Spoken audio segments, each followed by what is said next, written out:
We've been waiting 8 years since the release of the Switch 1 for the Nintendo Switch 2. Hey Nintendo fans and collectors, Lithium here from my channel Nintendo Collecting. I'm very excited to have my hands on a new Nintendo system. It has been 3,016 days, 8 years, 3 months, 3 days since the release of the Switch 1, which I think was on March 3rd, 2017. That's one of the largest gaps in systems in Nintendo's history. So I picked this up. Everything costs a lot more right now, obviously, so it's incredibly expensive, but this is a huge upgrade from the Switch 1. It really does seem like it's a sequel, direct sequel, obviously, in console, and just building on what the Switch 1 could do. So I'm going to unbox the system itself. This is the Mario Kart World Edition. I'm also going to unbox the Pro Controller that released with the system. This does have some improvements and additions from the Switch 1 controller. We're also going to get to the camera that I decided to get because that chat feature is really prominent now with the Switch 2. I was very fortunate to get my one GameCube controller. Right now they are limited to one, I think, per account. And lastly, I picked up a physical copy of Mario Kart World also. So the code in the box I might not use. I obviously wanted a physical copy of the game because I'm a collector, and this was the only one that I could get my hands on to pre-order, so I really wanted to do that. Sure, I could have probably waited and got one without the code and paid extra for it, but wow, what a collector. Also, there's a few different variations of this. There's one with a sticker, and there's one with actually on the cardboard box it says Mario Kart World. Weird that they just slapped the sticker on this one. Kind of seems strange. I guess they did that and then threw the code in the box and they could still sell it at the higher price point at that point. Okay, so let's first take a look at the system itself.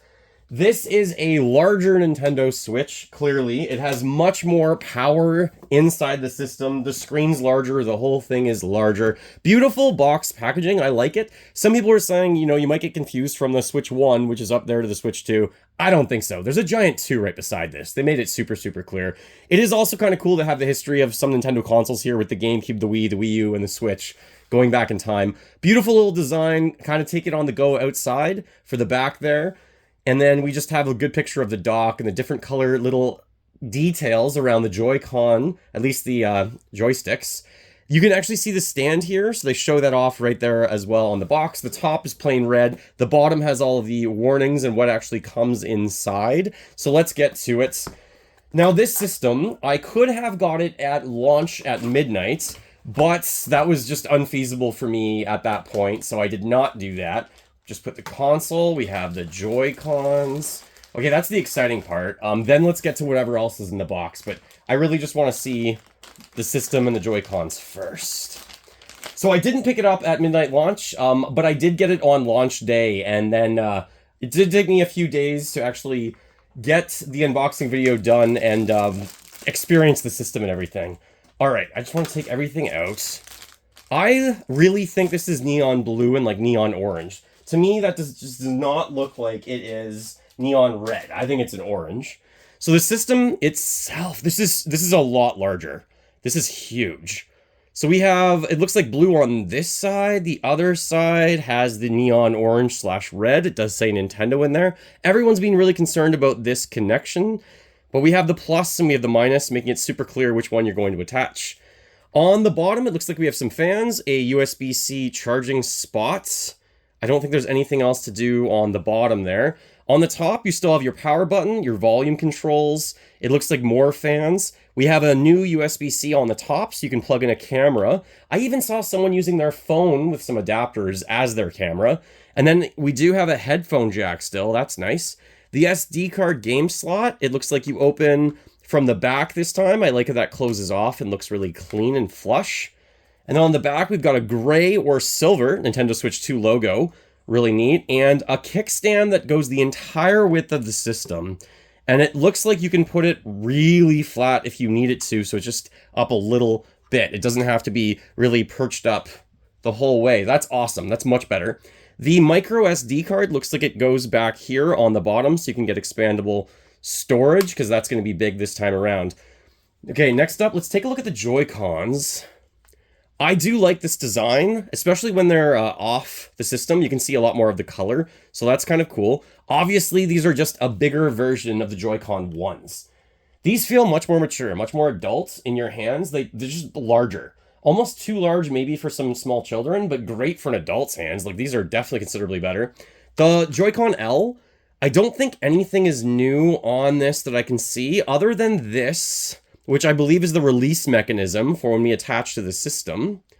And then on the top, we still have SL, SR, and we have, this time around, I guess, the mouse functionality as well, which is really cool with this system. And then on the other one, we have the new button. The chat button is right there, the C button, which we had on the other systems like the N64 and the GameCube, but now it's a chat button.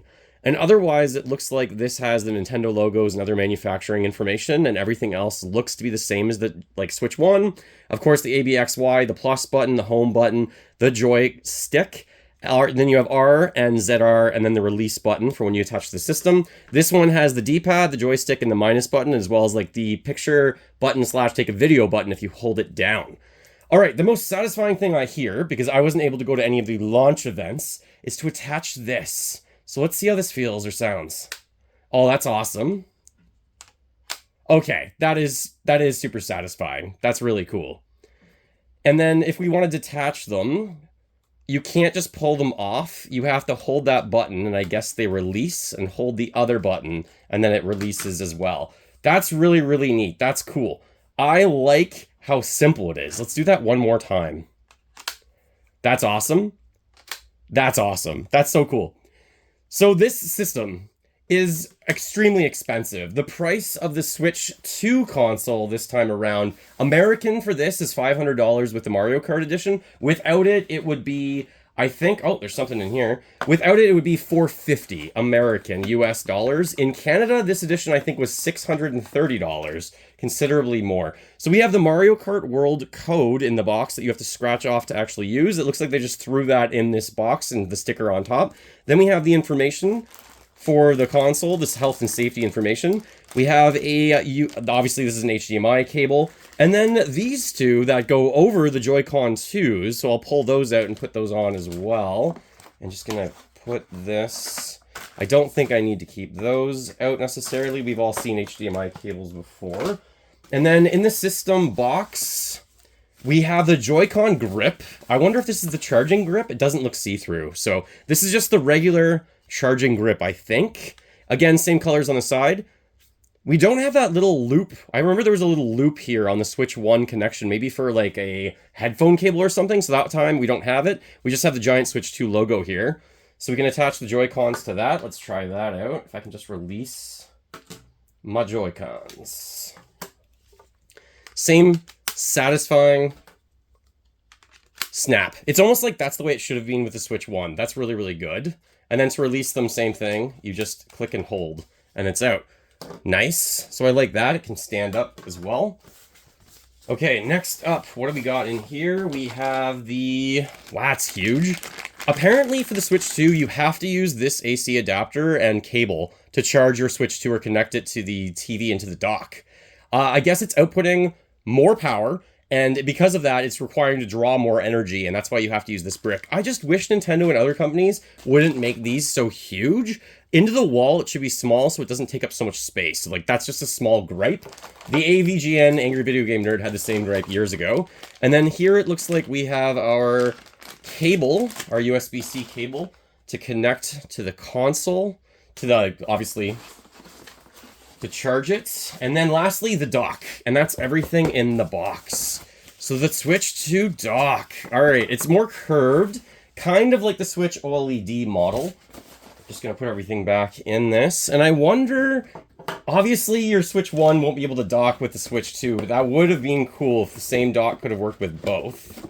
But I don't think that's the way it's gonna go this time around. The dock also apparently has some improvements, or several improvements. Not only is it curved, of course. We have two USBs on the side. It says the Nintendo Switch logo there. We've got a lot of ventilation this time on the bottom, which is nice. How do we take this off? It looks like it just pops off.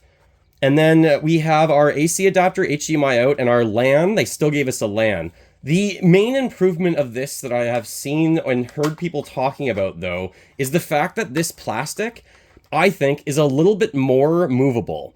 Some complaints with the Switch 1 dock was that it was a very, very hard plastic, almost like a metal, and because it was so firm, it was scratching some systems. So maybe they intentionally designed this to have more give. I don't know, let me know what you think. Some people were angry that like the build quality's worse because it has so much give, but also having more give means like maybe it won't scratch your system as much.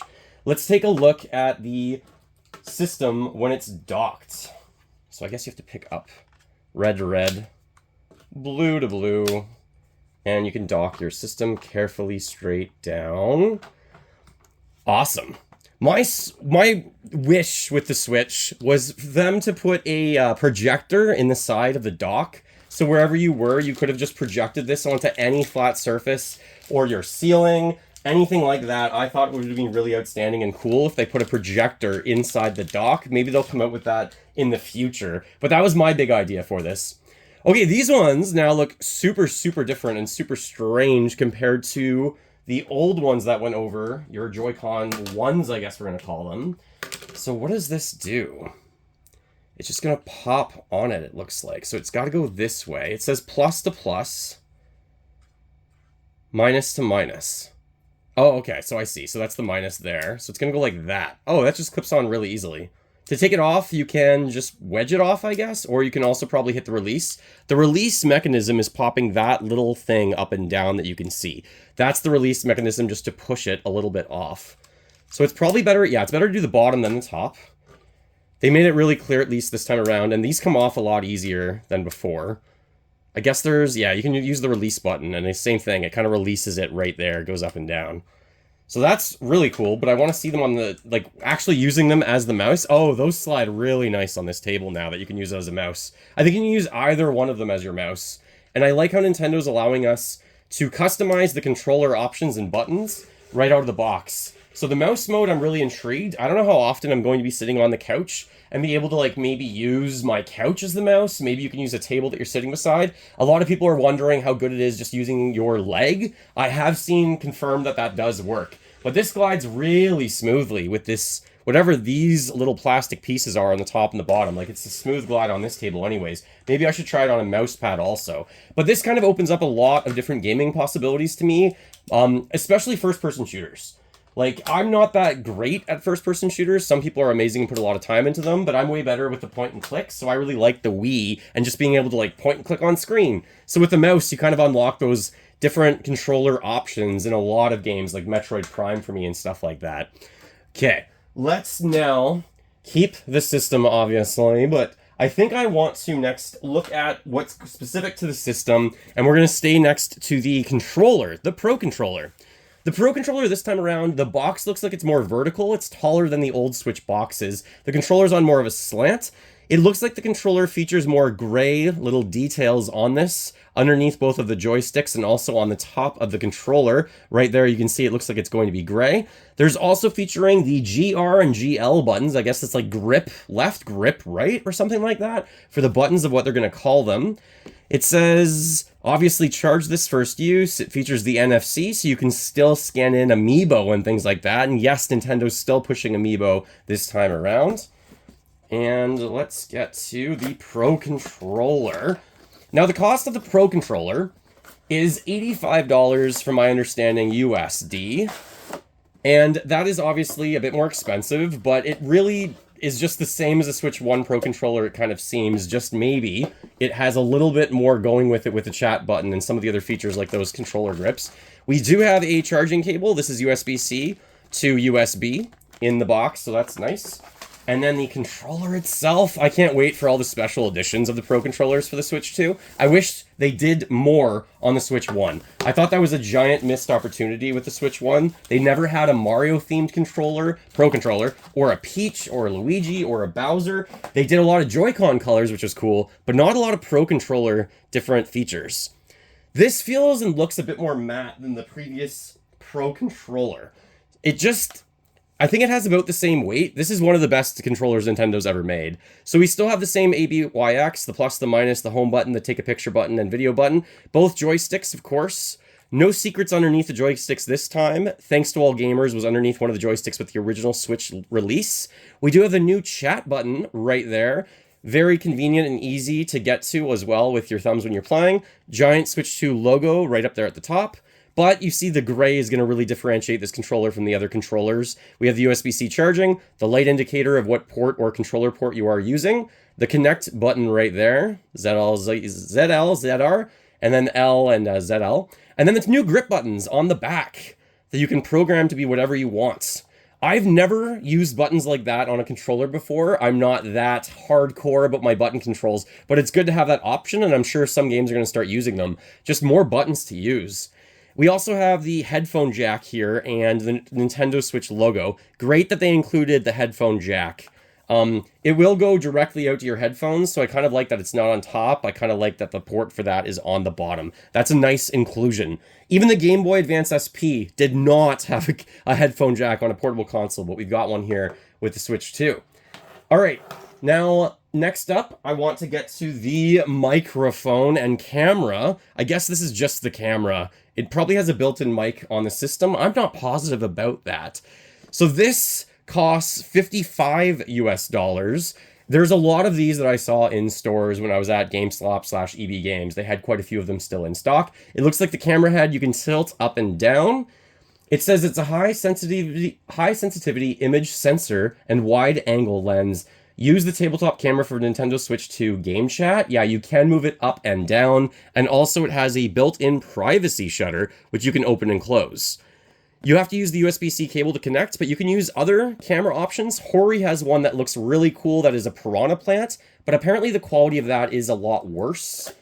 So that's why I wanted to get the official one from Nintendo, but I am interested in seeing on how that one works compared to this one, because I guess you would want a higher quality, of course. So let's take a look at the camera. We have a USB cable to connect it to the system, which is good. Need that, obviously. And then the camera itself. $55 camera that you're buying for a Switch 2 console in 2025. We've got the Switch 2 logo on the base. Camera only goes up and down, does not go side to side. And we have a cable management system little piece right there. On the bottom, you've got the Nintendo logo and some other information, but that's it. That's the basis of the camera. It's looks like it's maybe, I'm not sure, it's a little bit taller than the system, so roughly 6 inches, 6 or 7 inches, 6, 7 roughly. So that is everything that is supposed to be releasing with the Switch 2 that I want to get, except then we also knew about the GameCube controller that was releasing on the Nintendo Store. When this came out, my friend messaged me, thanks Mark, and he gave me the heads up, so I was able to pre-order it. Same packaging as the other system special controllers on the Switch. We've just got the red packaging, and GameCube is one of my favorite consoles of all time. So I'm really excited to play a lot of the GameCube games on the go on the Switch. Of course, my wife and I still play GameCube games at home, but now it's probably going to bring it more into our family room upstairs, because we always play in the Nintendo room GameCube, but not always in our main family room, and like I said, on the go. So this one is $65 US, and right now, for whatever reason, it's only one per account. I think I heard that this controller will maybe work with the Switch 1, but obviously not offer all the functionality of all the buttons. So I'm wondering if anyone can confirm or deny that. Have you tried the GameCube controller with your Switch 1? Obviously, you might not be able to play GameCube games on the Switch 1, but can you play it with other games like Mario Kart or Smash Brothers? This controller itself. You could probably also get a Bluetooth adapter to use the GameCube controller wirelessly with your original GameCube, which would be really quite useful. Can I not open it from that side that easily? That side seems to be better. Little grayish blue detail there. Kind of like the GameCube colors. And they just had this plastic piece that was over top of the system. That's kind of a funny way of doing that, to present the controller kind of through like the window in the box. Let's see. GameCube controller. And do they give us anything else? Like, do we have a charging cable for this? I wonder, anywhere in here? Yes, good. They gave us a charging cable underneath. Don't forget that that is included in it. Otherwise, that would be frustrating if you weren't sure if it came with a cable. Nintendo has done that in the past with some of their handheld systems. Their special editions for the 3DS, some of them did not come with a charging cable. They just assumed everyone would have one already. Man, the GameCube controller, brand new in 2025. That is crazy. So this controller is one of my favorites of all time. It really is a comfortable button mapping. It was odd to see curved buttons like this. I think the B button was originally curved as well on the prototype GameCube controller, but I love the style and layout of these buttons. On the top, you have the A, B, X, Y, kind of like that, and it's uncomfortable to kind of pull your thumb down to the bottom, which is why they didn't put a button down here, I guess. The C stick, classic, but I still feel like they could have upgraded just the C stick a little bit bigger to be like an original joystick to me. I feel like that's a slight flaw of the controller, and the D-pad is just too small. This D-pad, I wish they used the original D-pad, like from the Pro Controller. This apparently is one of the best D-pads of all time, people are saying, from the early versions of it, but really similar in size. Two of the best controllers of all time now are both usable on the Switch 2, which is really neat. So then you have the joystick, one of the best. I really wonder if this system will have Joy-Con drift, again, just like the Switch 1, and why are they not using a similar mechanism to this and this on the Joy-Cons? Like, I know it would take up a little bit more space, but if these don't drift as often, why aren't you doing that? I've never really had that many problems with GameCube drift ever in my life, or Wii drift, really, on most of my nunchucks. So I really hope the Switch 2 doesn't have that problem. Going back to the GameCube controller, on top, we have the L and the R button, we also have the Z button, but we have the new button, we have ZL, the tiniest of tiny buttons right here. I wish they just made it the exact same size as this button. Wow, that one clicks so fast. The Z was always like that, and then the L and R buttons take a while to press down, so for games like Super Mario Sunshine, you could kind of press it in slowly, and Mario would use the flood nozzle, only partially, and then all the way down he would like spray the flood nozzle fully. So like that is really useful to actually have that ability, because on the Pro Controller, it's just a click. It doesn't really go down like slowly like it does like that. Also on the top, you have the chat button, so that's new, the charging port, the connection, so sync button. Then you have the take a picture video, home button, and the light indicator of where you are. On the back of the controller, it has the Nintendo logo, and this is different than the original controller. I do have an original Indigo GameCube controller right here, and on the back of that one, the GameCube logo was on the left. So you can see that there, and this one has just information about this controller. But ideally, really, really, really the same controller. Which is so cool. I also have a Spice Orange. I love Spice Orange. The colors on GameCube are so different. Emerald green, Spice Orange, Pearl White. Such like different kind of pastel colors on the GameCube. Love these. So yeah, it looks the exact same, feels the exact same in 2025. Is it a bit lighter? I don't think so. I think it's roughly the same weight. It's just now a wireless controller, which is clearly better in so many ways. Can't wait to play more GameCube games. There's not that many GameCube games, I think, that are released. I believe there's 3. I think there's Wind Waker right now, F-Zero, and I imagine Soul Calibur or something like that. Maybe it's one of the fighting games. Let me know what the other GameCube game is right now that you can play on your Switch. So that's really cool to get the GameCube controller. Just going to put that to the side. All right. Now, I do want to compare the Switch system itself to what is new about the features of it compared to the other systems. So let's take a look at it compared to the best version of the Switch 1, which is the Switch OLED. This is the Zelda edition of that console. The stand on this one also was the full length of that system and went all the way down, all the way up, so that's really similar. The memory card was on the left here. And other than that, almost everything else is the same except for the size and the quality of the output. So let me just put the stand out a little bit here. The Switch OLED screen, people are saying, is a little bit more vibrant and bright maybe in colors, but this system looks really good with its screen as well, but apparently the screen is not OLED. There's also a plastic cover over the screen here, but you still will want to put a protection, like some sort of screen protector on your Switch 2.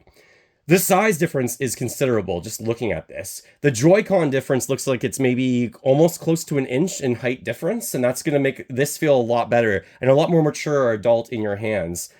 System's just considerably larger, which is like, it feels like a Steam Deck. Like, it's so big, and the screen is so nice. So I just can't wait to be playing games on this one. If we also want to compare it to the previous original Switch system at launch, you can see the bezel that was around the screen that they saved, but setting up my Switch 2, it's the same sort of thing with the screen bezel. Okay, so let's just take a look at the screen here. So for the system itself, now that I have it turned on and everything, because I was able to play some Mario Kart on launch day, look at the bezel around the screen. You can see that there's some space still for them to eventually do like an OLED Pro model of the Switch 2, just like they did with the Switch 1. Yes, the screen's larger, but it also looks like you can increase the screen size by maybe almost an inch to get that extra area out of it. So they kind of future-proof this system once again. And someone like me who's a hardcore Nintendo fan will obviously be playing the system and paying for a brand new one in 2 or 3 years because they've got me, even though it's so expensive. So they kind of future-proof the system in that regard as well. So you can see on the original Switch that same kind of design where they had the bezel and the screen wasn't as big, and then they saved it for the OLED model. Now, the last model that I could compare these to, just backing everything up, is the Nintendo Switch Lite. So the smallest model right here, that is only portable. You could not play this on the TV. You can't even connect it to a dock. Is obviously like half the size in screen compared to the now Switch 2. God, it's just a beast of a system. This one's almost portable. I'm sure you could fit this in some sort of a purse bag or maybe a giant pocket. There's no way the Switch 2 you're fitting in a pocket. And it could fit in large purses, I guess. So I know it's portable, but you really sort of need a case to bring it around. Do you expect Switch 2 to eventually have a light version that's only on the go? I do. It's Nintendo, so I think they're going to find ways to make that money and offer that as an option, as a cheaper option. Instead of it being $450 for the system, I bet you they would charge something like $300 for that, which might come out in a few years also. The only other thing I want to compare it to, though, is, oh my gosh, the Wii U gamepad I haven't touched in so long, and yes, it's gotten a little dusty throughout the years. But it really feels like this Switch 2 is the final form of what the Wii U gamepad was trying to be. This technology was actually kind of cool, but you just couldn't take this on the go or leave your house for the Wii U gamepad. So for them to come all full circle now, all the way to the end, from the gamepad to the Switch 2, of being a truly powerful on-the-go portable device, and you can play it at home, it is remarkable to see the improvements. But why couldn't we just use these kind of joysticks that didn't have any drift? If these drift again from Nintendo, I'm actually going to be so upset, and I'm one of the most die-hard fans that usually support them. But when they do something wrong, I want to call them out on it, which is frustrating, obviously, when they do things wrong like that. So I hope the Joy-Con issue is fixed on the Switch 2. Okay, we haven't taken a look at Mario Kart, the game itself, because I did purchase a physical copy of Mario Kart World. This is an open world Mario Kart game. Allegedly, Nintendo was making this for the original Switch, but it wasn't quite powerful enough to have it run flawlessly. Like the Pokemon games on the Switch run at a lower frame rate and they don't look fantastic. On the Switch 2, those same games now look remarkable, so do the Zeldas and all the improvements that the Switch 2 offers with its hardware. So I guess they held off on Mario Kart World on the Switch 1 and released it at launch for the Switch 2. Not the worst decision, considering Mario Kart 8 sold 60 to 70 million copies, one of the best-selling games in the history of video games. But that same Mario Kart game we've been playing for a decade because it was out on the Wii U. Red box packaging this time around, and this logo I do like. It kind of reminds me of Odyssey. I like the logo for Mario Kart World. I also like how many characters they're including in this version of the game. And on the side, it's not just plain red with white text. I like how we can see some of the artwork for the game. I really like this change. You've got the nice little Switch 2 logo, so when you stand it up on the shelf, you can see it. I love that as a collector. Nintendo on the side there. On the back, half of it is just for the information about the game, and the other half, details and information. A world of racing awaits. You can also face up to 24 drivers this time around. There's Knockout Tour, which is a blast. Basically, every section, 4 people are eliminated until you finally have a winner, and that is a blast. And then Free Roam, people are saying, is a little bit more empty. I've found so far that there are challenges and there are things to do, but they certainly could have added a lot more to do within the game if they wanted to make it open world. In the same way that Breath of the Wild sort of felt empty at times, is the same sort of thing with Mario Kart World of like things to do. I just wish there was a bit more, but I've got to get into the game, and maybe they can always add things as well. 24 characters, awesome. And the fact that it's open world, and even in the menu screen, you can just hit the plus button and go right into Free Roam is fantastic. So let's take a look inside here. You do have great artwork on the back, which not many people get to see, but it almost looks like a Mario Kart 8 logo here. Have a nice drive, Toad's Factory. Peach looks great with Rosalina and Daisy. Nice to give the girls some texture, like basically some appeal there too, and like give them some screen time. We got Boo. You also have Bowser with his kid, Bowser Jr., Mario on there, and then some other really cool logos, and Mario Kart TV looks like it's back, which is probably wise. I wonder what is the warning on the bottom of this. I haven't seen that before, so I'm just going to try and pull this through. There is some text here. Customer service support is on the back there. But what a giant case just for this little game, still with no instruction manual. The cartridges this time are red, and they're the same size as the Switch 1. These ones probably still taste bad, you know, for the internet. Let's see. Yeah, that still tastes bad, so children still won't eat the cartridge if they feel inclined. Little logo on the back for Nintendo. Some of them have a little key symbol in the top right-hand corner, which means it's a game key. And for those ones, from my understanding, you have to put the game key into your system, but then you have to download the entire game to play it. What's the point? I feel like that's the silliest decision. Either give me a download code only, or give me the full game on the cartridge. Why do I need a cartridge to download the game as a key? Like, maybe that's going to make the downloads resellable, because then maybe you can sell the cartridge that's downloadable, the key, to someone else, and then they have the key, and then they can download it for free. So maybe that's better and worse? I don't know. Let me know what your thoughts are, because it's kind of confusing. Nintendo saying there's 3 different versions of the cartridge.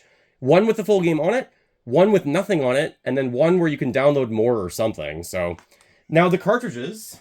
Hey, Zelda. My cat's meowing. Speaking of Zelda, I've got a Switch 1 cartridge and a Switch 2 cartridge. So there you go. You can see the little subtle differences, but they are the exact same size. You just got the logo different at the top. And yes, Switch 1 cartridges do work and play on the Switch 2. Hey, Zelda, come say hello. Yes, we named our cat Zelda. Our other one's named Evie. And they like to talk to us. Hey, girl, come here. So Mario Kart World, I've got to play way more of it. I have not beaten it yet. We have only played a few of the different levels and challenged ourselves through a few of the races and Knockout Tour. Hi. My cat Zelda's just going to say hello on screen for a second. There you go, girl. Hey. Hi, Zelda. You're beautiful and very soft, and we love you in the Switch 2, but you're super loud right now. Hi. So everything in total costs a lot of money. If you're looking at buying all of this in US dollars that I got, it's $800 plus US dollars plus tax. That is a considerable amount to pay, obviously, for a new system when the economy is kind of struggling. Things are kind of rough right now and it's tough. But I decided to splurge. I got everything. And I am looking at more games to get, obviously. So if you have any suggestions of games that I should collect for the Switch 2 and start playing, let me know, please. I am not that interested in, like, the games that were already out on the Switch 1. I've got all of those. I'm not going to rebuy them. I'm just going to use my old cartridges and see if I can upgrade them on the Switch 2. So I won't be paying like $100 or $80 to buy the Zeldas again. But we are really excited to play Hogwarts Legacy, the Pokemon games. Donkey Kong's out in 1 month. I strongly believe that Donkey Kong should have been a launch game with Mario Kart.